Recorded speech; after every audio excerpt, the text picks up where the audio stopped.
Market Mantra. Market Mantra. Market Mantra. Market Mantra. Market Mantra.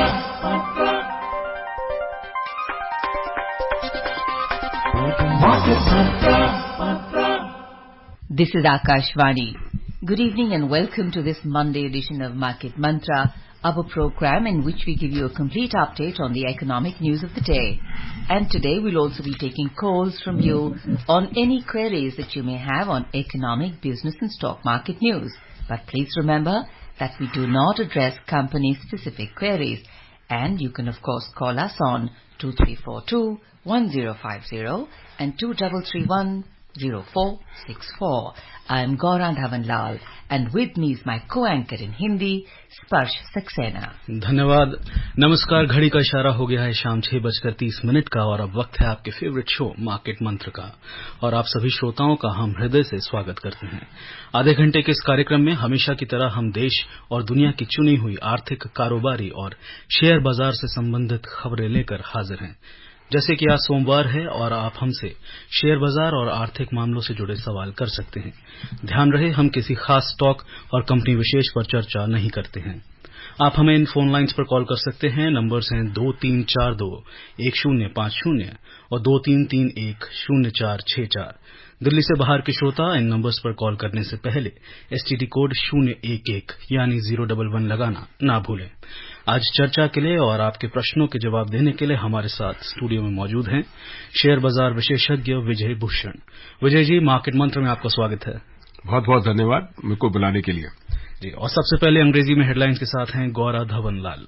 Thank you, Sparsh, and Vijay, welcome to the program. Thank you ma'am. A quick look at the headlines to begin with.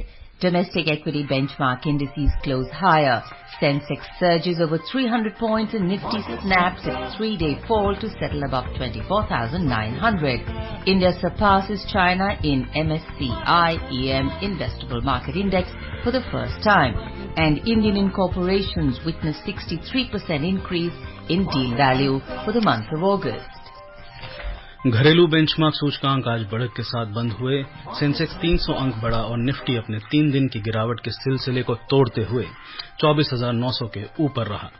MSCI EM investable market index में भारत ने पहली बार चीन को पीछे छोड़ा और भारतीय निगमों ने अगस्त में हुए सौदे के मूल्य में देखी 63% की वृद्धि.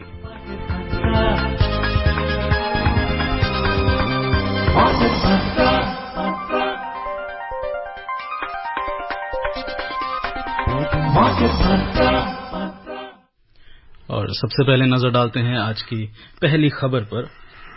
घरेलू बेंचमार्क सूचकांक सेंसेक्स और निफ्टी आज बढ़त के साथ बंद हुए. सेंसेक्स में 300 अंक की बढ़त देखने को मिली और वहीं निफ्टी अपने 3 दिन की गिरावट के सिलसिले को तोड़ते हुए 24,900 के ऊपर बंद हुआ. कारोबार के अंत में सेंसेक्स 376 अंक यानी 0.5% बढ़कर 81,560 पर बंद हुआ और नेशनल स्टॉक एक्सचेंज का निफ्टी भी 84 अंक यानी 0.3% के लाभ के साथ 24,936 पर रहा. एनएससी में 123 कंपनियों ने अपने 52 सप्ताह के उच्चतम स्तर को छुआ और 41 कंपनियां निचले स्तर पर रहीं. बात करें बीएसई के मिड कैप और स्मॉल कैप की तो मिड कैप इंडेक्स 0.28% फिसला और स्मॉल कैप में 0.5% से अधिक की गिरावट देखी गई. India's equity benchmark indices edged higher today, with the Sensex surging over 300 points and the Nifty snapping its three-day fall to settle above 24,900. At the closing bell, the Sensex, which is a pack of 30 companies, was up 376 points or 0.5% at 81,560, and the NSE Nifty was also up 84 points or 0.3% at 24,936. In the NSE, 123 companies hit their 52-week high, 41 hit their 52-week low.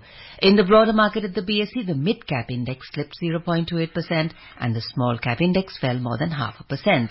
In the Sensex index, 16 out of 30 companies registered gains. The top gainers today were Hindustan Unilever, which surged nearly 3%, ICICI Bank added nearly 2.5%, and ITC advanced nearly 2%. Conversely, the major laggards were Tech Mahindra, which lost more than 2.5%, NTPC and Tata Steel, which shed more than 1%, and Tata Motors declined nearly 1%. In sectoral indices at the BSE, 15 out of 20 sectors traded in a loss. The top laggards were oil and gas, which lost more than 1.5%, energy more than 1%, and metal more than 0.5%. The top gainers today were FMCG, which got an uptick of 1.65%. Bankex more than 1%, and consumer durables more than 0.5%. The overall market breadth at the BSE was negative, as out of 4,181 company, shares of 1,650 companies advanced, 2,390 declined, and 141 remained unchanged. जी, और आज के बाजार पे विस्तार से चर्चा करेंगे, लेकिन उससे पहले हमारे साथ गाजियाबाद से प्रेम जुड़ चुके हैं। प्रेम जी, स्वागत है आपका कार्यक्रम में। प्लीज सवाल पूछिए अपना। धन्यवाद सर। जी सर, मैं ये पूछना चाहता हूँ कि पहला सवाल तो ये है कि हम आरटीआई तो भरते नहीं, टैक्स तो देते नहीं, तो लोन हमें मिल नहीं सकता बैंक से। मेरे कुछ एफडी है 30 लाख की, और क्या मैं 30 लाख की एफडी बैंक को ही देके उसके ऊपर लोन ले सकता हूँ? तो ये मेरे लिए बेनिफिट है क्या? ये मेरी भूल होगी? ऐसा करना चाहिए कि नहीं करना चाहिए? एक या 2 साल के लिए, क्योंकि मुझे अपना घर बनाना है, पहली बात। दूसरा सवाल क्या है कि अगर मैं लोन भी नहीं लेता, क्या मैं कुछ मार्केट में पैसा लगा सकता हूँ या गोल्ड मेटल खरीद कर सकता हूँ? इसके बारे में कुछ आप मुझे जानकारी दें, और ज्यादा से ज्यादा जानकारी एक्सपर्ट्स के थ्रू ही मिल पाएगी, इसलिए मुझे आपसे हेल्प चाहिए। धन्यवाद। देखिए, अगर आपको घर बनाना है तो होम लोन का प्रयास जरूर करना चाहिए, क्योंकि उसकी ब्याज दरें कम होती हैं, और क्योंकि आपके पास 30 लाख की फिक्स डिपॉजिट है, तो आपके लिए इस लोन को आपको लोन मिलना चाहिए। लेकिन अगर कुछ क्योंकि आजकल बैंकों के साथ साथ काफी एनबीएफसीज भी जुड़ गई हैं, मतलब नॉन बैंकिंग कंपनीज, तो अगर बैंक से आपको लोन नहीं मिल रहा है तो आप उनसे भी सलाह मशवरा कर सकते हैं। और जहां तक मार्केट का सवाल है, अगर आपको जो पैसा घर के लिए आपने रखा है, उसको आप घर के लिए ही इस्तेमाल कीजिए, उसके ऊपर लोन लीजिए। मेरे ख्याल से उसको अभी आप उस पैसे को खासतौर पे शेयर मार्केट में नहीं लगाएं, क्योंकि किसी के लिए भी घर एक बहुत अहम डिसीजन होता है, बहुत जरूरी होता है। तो क्योंकि मार्केट में उतार चढ़ाव रह सकता है, और तो अभी उसमें नहीं पड़े। जब आपके पास आपका घर हो जाए और आपके हाथ में पैसा हो, तब आप मार्केट का सोचिए। We now welcome Rajan Kumar from Delhi. Rajan, please ask your question. Hello, Rajan. I think the call is dropped. We move on to our next caller, NR Prasad from Bangalore. Mr. Prasad, you're on the line. Hello. Okay. Mr. Prasad, please ask your question, sir. Hello, good evening. Good evening.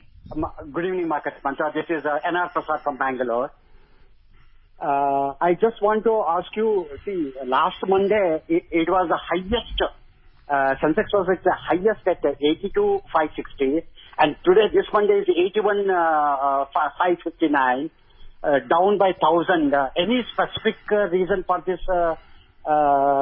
downfall of the Sensex? This is my question. Thank you. Well, I think let us not get bothered by a 1.5% market going up and down. I think one should look at take a broader view. Always there'll be reasons for the market to go up and down, but as you said, the 3-day losing streak, as already mentioned in the program, that has now, again the market has moved up. So I think it's the first day the market has moved up. I'm sure the difference will also be made up. So please don't get bothered by these small movements in the market. जी, और हमारे साथ दिल्ली से जुड़े हैं RS धैया। धैया जी, स्वागत है आपका show में। प्लीज सवाल पूछिए अपना। सर नमस्कार। नमस्कार सर, मेरा क्वेश्चन है that the index is not falling below 81,000. There is no big reaction. People were expecting 3,000 to 5,000 point correction in the market. Can we say it has bottomed out and a common investor can invest in with a strategy of buy on dips whenever market falls 507 points, he can put little money? देखिए ऐसा है कि bye on dips का तो ये market है, but सवाल ये है कि आप बाय ऑन डिप्स में क्या चीज खरीदेंगे। तो अगर आप शेयर मार्केट में काफी समय से जुड़े हैं तो आपको जरूर उसमें कुछ ऐसे मिल जाएंगे चुनिंदा शेयर जिसमें आप पैसा लगा सकते हैं। नहीं तो आप म्यूचुअल फंड्स के थ्रू ये कर सकते हैं, क्योंकि जो म्यूचुअल फंड के फंड मैनेजर्स हैं वो उनका तो काम ही है, तो वो हर चीज को बहुत बारीकी से देखते हैं। और हाँ, अगर आप खुद शेयर मार्केट के अंदर निवेश कर रहे हैं तो हम तो ये कहते हैं कि आपके पास हमेशा एक लिस्ट होनी चाहिए कि कौन से शेयर और किस प्राइस पॉइंट पे आप उनको खरीदना चाहिए। तो कई बारी वो प्राइस पॉइंट आ जाता है, कई बारी इंडेक्स नहीं गिरता लेकिन फिर भी वो प्राइस पॉइंट आ जाता है। तो इसलिए जो आपके हिसाब से जो अच्छे शेयर है फंडामेंटली, जिसको हम स्ट्रांग शेयर्स बोलते हैं, उसकी आप लिस्ट बना सकते हैं और फिर देख सकते, और उसके साथ एक प्राइस लेवल भी निर्धारित कर सकते हैं। तो उस हिसाब से अगर आप निवेश करेंगे तो ये बाय ऑन डिप्स जो है, ये स्ट्रैटेजी आज के मार्केट में एक अच्छी स्ट्रैटेजी है। Welcoming from Jaipur, Jitendra welcome, please ask your question. हाँ सर, ये बोला था कि जैसे हमारी एज अभी 52 ईयर्स है, अभी हमारा एक होम लोन था सरकारी बैंक से था, वो खत्म हो गया, बिफोर टाइम पेमेंट हो गया, तो एक हमको ऑफर दे रहे ओडी अकाउंट के लिए, प्रॉपर्टी के अगेंस्ट में ओडी अकाउंट 8.5% के हिसाब से इंटरेस्ट पे, जितना लेंगे उतना ही पे ब्याज लगेगा। तो क्या हमको लेके आईपीओ में यूज करना चाहिए क्या? देखिए, ओडी पे पैसा लेके शेयर मार्केट में लगाना वो जरा खतरनाक हो सकता है। तो आजकल आईपीओ में तो आप 15,000 रुपए से भी आप काम कर सकते हैं, और आपका जो सेविंग अकाउंट है उसमें ब्याज का भी नुकसान नहीं होता। और अगर आपको उससे जरा ज्यादा लगाना है तो आप 2 लाख की जो एक कैटेगरी है उसमें जा सकते हैं। तो बैंक से कोई ओडी लेके, आपको लगा है इतना समय, आप 52 साल के हो गए, तो अब आपने जब होम लोन से अब आप एक तरह से फ्री हो गए हैं, तो क्यों अपने आप को लोन के इस घेरे में दोबारा लाते हैं? आप तो अपने आईपीओ में जरूर अप्लाई कीजिए। 15,000 रुपए से भी आप रिटेल कैटेगरी में आ सकते हैं, नॉन रिटेल कैटेगरी में 2 लाख पे आ सकते हैं, और वो आपका एक हफ्ते में अगर अलॉटमेंट हुआ तो पैसा निकलेगा, नहीं तो आपका पैसा वापस अकाउंट में ही रहेगा। तो इस तरीके से आप कर सकते हैं जी। और अब रुख करते हैं मुंबई का। मुंबई से हमारे साथ जुड़े हैं जितेंद्र जी, स्वागत है आपका मार्केट मंत्र में। प्लीज अपना सवाल पूछिए। हाँ, गुड इवनिंग मार्केट मंत्र team. Good evening. I just want to know if I buy some IPO, so what is the criteria? Because in these days there are some many IPO come. Example for the Bajaj Finance. Please highlight on this issue. Thank you. देखिए, IPO के अंदर जो हम लोग हमेशा ये देखते हैं कि मैनेजमेंट कैसी है, और जहां तक निवेश का सवाल है उसमें कुछ चीजों का ध्यान रखना पड़ता है। सबसे उसमें जरूरी ये है कि कंपनी क्या रेट के ऊपर, किस प्राइस पॉइंट पे वो शेयर आपको दे रही है। हो सकता है एक अच्छी कंपनी हो, लेकिन उसकी जिस कीमत पे वो शेयर ऑफर हो रहे हो या वो बहुत ऊंचा हो। तो मेरी तो सलाह ये है कि आप अपने जो एक्सपर्ट है, जिनसे आप सलाह करते हैं, उनसे बात करके ही आईपीओ में निवेश करें। जी, और बाजार की चर्चा हम जारी रखेंगे, लेकिन उससे पहले रुपए पे हम एक बार नजर डाल लेते हैं। विदेशी मुद्रा बाजार में रुपया अमेरिकी डॉलर के मुकाबले 1 पैसे की कमजोरी के साथ 83 रुपए और 96 पैसे के स्तर पर बंद हुआ। डॉलर इंडेक्स अंतर्दिवसीय कारोबार के दौरान 101.67 पर था। विजय जी, अभी वापस हम अगर बाजार पे आते हैं, और हमारे कई कॉलर्स ने सवाल पूछा आपसे आईपीओ से रिलेटेड, और साथ ही ज्यादातर आम निवेशक जो अब इंतजार में हैं वो बड़े गिरावट के इंतजार में हैं, यानी कि बिग फॉल्स के इंतजार में बैठे हुए हैं कि कब मार्केट गिरेगा और हम कब निवेश करें। तो ऐसे में क्या स्ट्रैटेजी है? और साथ ही आपने बताया कि आप सही लेवल्स का वेट करिए और सही लेवल पे आप बाय करिए।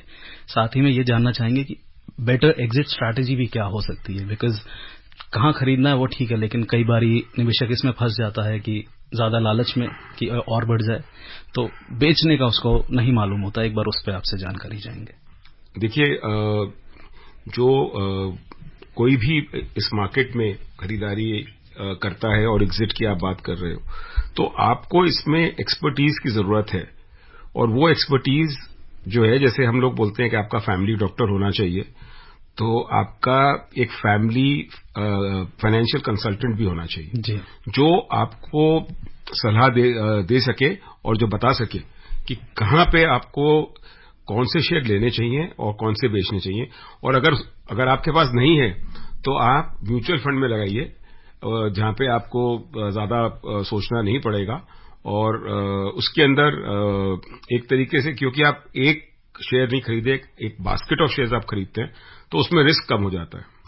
तो ये चीज, जहां तक बड़ी गिरावट का सवाल है, अभी इंटरनेशनली मैं नहीं कह सकता हूं, लेकिन जिस तरह से निवेश हो रहा है, जिस तरह से पैसा आ रहा है, उस हिसाब से मेरे को कोई बड़ी गिरावट अभी मार्केट में नहीं लगती है।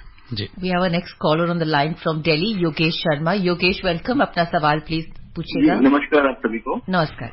मेरा सवाल ये है कि सर, ये म्यूचुअल फंड के अंदर दो तरीके के फंड होते हैं, एक एक्टिव और एक पैसिव फंड, इंडेक्स में निवेश कर देते हैं सीधा। तो ये क्या निवेश इंडेक्स में सीधा करना चाहिए या फिर एक्टिव फंड की तरफ जाना चाहिए? और सर, एक सवाल ये है कि गोल्ड को इक्विटी के कंपैरिजन में आप एज ए इन्वेस्टमेंट कैसा आंकते हैं? देखिए, हमेशा एक्टिव फंड की परफॉर्मेंस या वो हमेशा ज्यादा अच्छी आनी चाहिए। तो देखिए, आजकल तो इतने सारे मीडिया में आपको मिल जाता है कि कंपनी कैसा कर रही है, तो आपको ये देखना पड़ेगा कि हर म्यूचुअल फंड अपना एक बेंचमार्क निर्धारित करता है। तो क्या वो बेंचमार्क से ज्यादा अगर कर रहे हैं, तभी आप एक्टिव फंड लेंगे।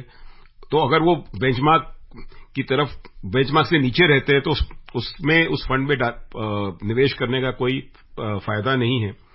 जहां तक गोल्ड का सवाल है, गोल्ड की जो इन्वेस्टमेंट है अभी रिकमेंडेड है, लेकिन वो उसको आप कैसे करेंगे, उसके लिए आपके पास ETF है अवेलेबल मार्केट के अंदर, वहां पे आप उसको ले सकते हैं। क्योंकि सबसे बढ़िया जो निवेश गोल्ड में होता था वो सॉवरेन गोल्ड बॉन्ड्स की तरफ से होता था, ये गवर्नमेंट की जो स्कीम थी। लेकिन ऐसा लग रहा है कि गवर्नमेंट ये स्कीम अभी वापस नहीं लाना चाहती। तो आप जो गोल्ड के ETF हैं, उसमें बस एक चीज ध्यान रखिएगा कि ETF में, कोई भी ETF लेने से पहले उसकी लिक्विडिटी देखिए, उसमें कितना एक दिन में परचेज सेल हो रहा है। और दूसरा, उसमें हम लोग देखते हैं इम्पैक्ट कॉस्ट, कि जब आप खरीदने और बेचने का जो आपके पास सामने कोट आता है, उसमें कितना फर्क होता है। जी, उस हिसाब से आप कर सकते हैं। जी। और हम श्रोताओं को बताना चाहेंगे कि म्यूचुअल फंड्स में हमारा विशेष कार्यक्रम हर रविवार भी होता है। साथ ही में आप दिल्ली से हमारे साथ जुड़े हैं रंजन जी, स्वागत है आपका मार्केट मंत्र में। प्लीज सवाल पूछिए अपना। सर, मैं ये जानना चाहता हूँ, मैं ETF में इन्वेस्ट करता हूँ, एक्सचेंज ट्रेडिंग फंड में। तो ये जानना चाहता हूँ कि कोई कंपनी अगर है ETF का, तो उसमें पैसा डूबने का कोई है क्या? अगर डूबता है तो कैसे निकलेगा? इसके बारे में जानकारी चाहिए। देखिए, ज्यादातर ETF ना कोई एक इंडेक्स के हिसाब से होते हैं। तो आप एक कंपनी में आप इन्वेस्ट नहीं कर सकते। हाँ, एक कैटेगरी में आप इन्वेस्ट करते हैं। जैसे कि अभी बात हुई सोने की, तो सोने का ETF है, सिल्वर का ETF है। लेकिन ऐसा नहीं होगा कि आपका जो पूरा उसमें नुकसान हो जाए, ऐसा नहीं होगा। ETF में लोग इसीलिए निवेश करते हैं क्योंकि एक तरह से वो इंडेक्स रिटर्न्स जिसको बोलते हैं, वो आपको उसमें मिल जाते हैं। तो ETF के अंदर ये रिस्क नहीं है। Well, in the midst of this flurry of calls, we'll quickly take a look at our headline story. India has surpassed China in the Morgan Stanley Capital International MSCI Emerging Market Investable Market Index IMI for the first time to become the largest country by weight, according to the announcement by the foreign brokerage Morgan Stanley. The Indian equities weight stood at 22.27% in comparison to Chinese stocks combined weight of 21.58% that had witnessed a decline in the recent past. Indian equities growth trajectory is attributed to favorable macroeconomic conditions supported by robust performance by Indian corporates. Primary factors contributing to this positive trend include increase of 47% FDI inflow in initial months of this year, decreasing Brent crude prices, and substantial foreign portfolio investment (FPI) in the Indian markets. Meanwhile, Chinese markets fall is majorly due to economic headwinds in the country, leading to a decline in its MSCI EMI IMI weight from 25.1% to 24.5% during March to August period of this year, wherein India registered a significant gain in its weightage, up from 18% to 20% for the same period. While the main MSCI EM index or standard index covers the large and small cap stocks, consisting of 3,355 stocks across 24 emerging market countries, the IMI includes a more comprehensive range, including large, mid, and small cap stocks. Now we have from Delhi, Rajkumar. Rajkumar, please ask your questions. Good evening master बनता दिन. Good evening. मेरा एक सवाल है. मेरे जान पहचान में फैमिली है जिनका ब्रेड अर्नर की अभी रिसेंटली डेथ हो गई है, तो उनके पास कुछ कॉर्पस है, suppose 5 to 7 lakh, more than 7 lakh, और वो कोई रेगुलर इनकम में जिससे उनको मंथली कुछ पैसे आते रहे उनके फैमिली के लिए, बच्चे की पढ़ाई या कुछ के जैसे भी और भी एडिशनल खर्चे होते हैं, तो ऐसा कुछ पोस्ट ऑफिस में स्कीम है, आप इसके बारे में बताएंगे. और दूसरा बात इसमें यह पूछना मुझे कि क्या वो टैक्सेबल होगा क्या, जो उससे इंटरेस्ट मिलेगा? देखिए, आपकी पोस्ट ऑफिस में जरूर आप इसमें निवेश कर सकते हैं, और आपको क्योंकि वो पोस्ट ऑफिस में भी ब्याज दरें बदलती रहती है, आपको 8% के करीब आएगा. एग्जैक्ट मेरे पास रेट नहीं है क्योंकि मैं उसको ट्रैक नहीं करता हूं, लेकिन आप जरूर पोस्ट ऑफिस में कर सकते हैं. एक मेरी सलाह और है कि आप ऐसा देख सकते हैं, कुछ म्यूचुअल फंड्स ऐसे भी हैं जिनका बहुत 20 साल का आपको ट्रैक रिकॉर्ड मिल जाएगा, और जहां पे आप ऐसा कोई फंड अगर ले लेते हैं जिसके अंदर सारा पैसा इक्विटी में ना हो और समझिए आधा आधा हो, तो उस तरह का फंड में, और जिसमें पिछले 20 साल में 18 से 20% का उसका रिटर्न आ रहा हो, तो उसमें आप जो है हर महीने के लिए 1% के हिसाब से, मतलब मान लीजिए 12% का हो गया वो एक साल में, और बाकी जो पैसा है वो आपका उसमें बढ़ता भी रहेगा. आप अगर पोस्ट ऑफिस में करेंगे तो पोस्ट ऑफिस में आपने जो 7 लाख रुपए लगाया उस पर आपको ब्याज जरूर मिलेगा, लेकिन 7 लाख उतना ही रहेगा, वो बढ़ेगा नहीं. तो ये थोड़ी सी एक चीज है, और इसी वजह से जो आप देख रहे हैं, जो पैसा आज म्यूचुअल फंड्स में आ रहा है या स्टॉक मार्केट में आ रहा है, वो इसी वजह से आ रहा है. जी, और हमारे साथ अगले कॉलर जुड़ चुके हैं गुरुग्राम से, अनिल. अनिल जी, स्वागत है आपका मार्केट मंत्र में. प्लीज सवाल पूछें अपना. जी नमस्कार मार्केट मंत्र टीम. जी नमस्कार.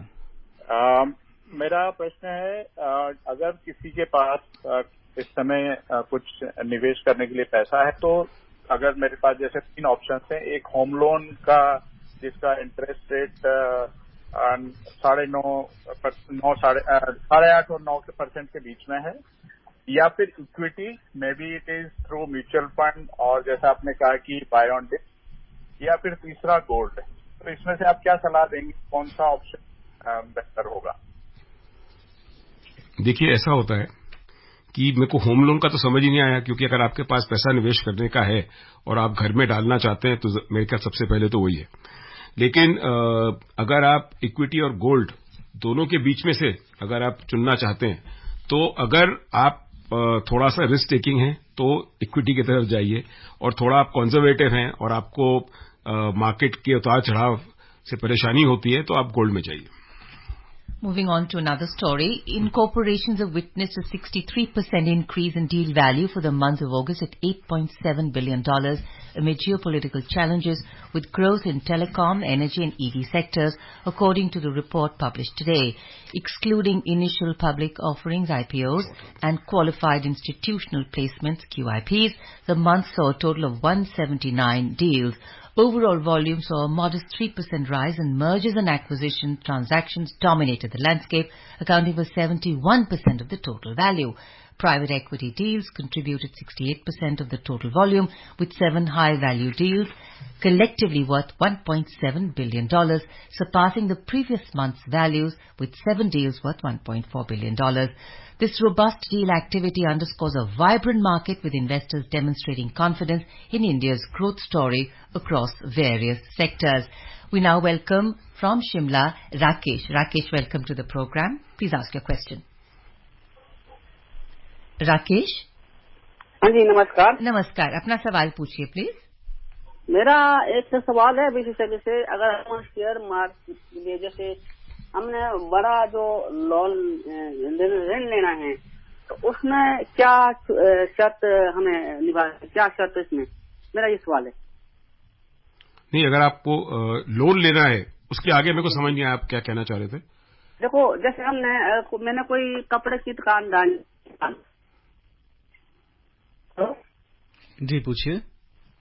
जैसे कपड़े हैं बड़ी दुकान, तो उसके लिए मुझे ऋण लेना है, तो उसमें हमारे क्या प्रावधान है, हमारे लिए इसमें शर्त क्या? जितना समझ में आ पा रहा है, शायद मैं आपको जितना पूरा मैं नहीं समझ पाया हूं, लेकिन अगर आपको ऋण लेना है तो आज जो बैंक हैं वो इसमें काफी प्रोत्साहन आपको मिलेगा, और आप मुद्रा लोन के बारे में भी पता करें, शायद आपको वो भी आपके लिए अच्छा रहेगा। जी, और आइए अब नजर डालते हैं वैश्विक शेयर बाजार की ओर। एशिया के प्रमुख 5 शेयर बाजारों में से 4 में बिकवाली देखने को मिली। हांगकांग का हैंगसेंग लगभग 1.5% के नुकसान में रहा। चीन के शंघाई कॉम्पोजिट में 1% से अधिक की गिरावट देखी गई। जापान का निकेई लगभग 0.5% नीचे रहा, और दक्षिण कोरिया का कॉस्पी 0.33% की कमजोरी के साथ बंद हुआ। वहीं सिंगापुर के स्ट्रेट्स टाइम्स में 1% से अधिक की वृद्धि दर्ज की गई। बात करें यूरोप के प्रमुख शेयर बाजारों की, तो अंतिम समाचार मिलने तक तीनों प्रमुख सूचकांक आज लाभ के साथ कारोबार कर रहे थे। लंदन का फुत्सी और जर्मनी का डैक्स 0.7% से अधिक के फायदे में था, और फ्रांस का कैक 0.5% से अधिक की बढ़ोतरी के साथ कारोबार कर रहा था। Taking a quick look at the crude oil prices.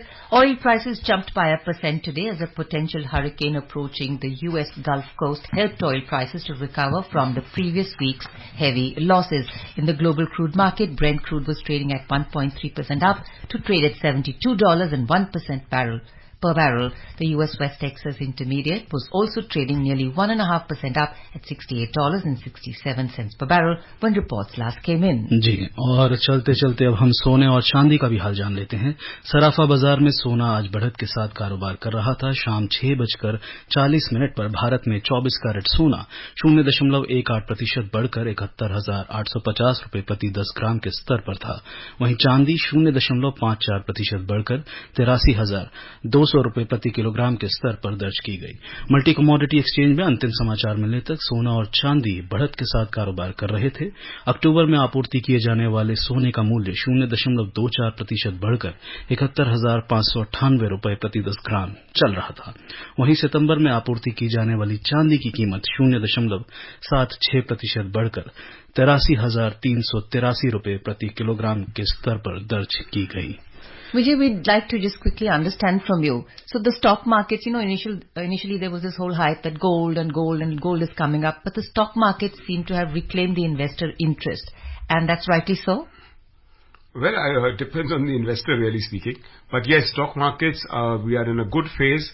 The investment by the domestic investors, that is a very big positive. And now the world is recognizing it. We've got ahead of China. Absolutely. In the Morgan Stanley Index. Absolutely. Great. Thank you so much for coming onto our program, Vijay. Thank you. A quick look before we close at the headlines. Once again, domestic equity benchmark indices close higher. Sensex surges over 300 points and Nifty snaps its 3-day fall to settle above 24,900. India surpasses China in MSCI EM Investable Market Index for the first time. And Indian incorporations witnessed 63% increase in deal value for the month of August. And that's it in this edition of Market Mantra. Namaskar. Market Mantra.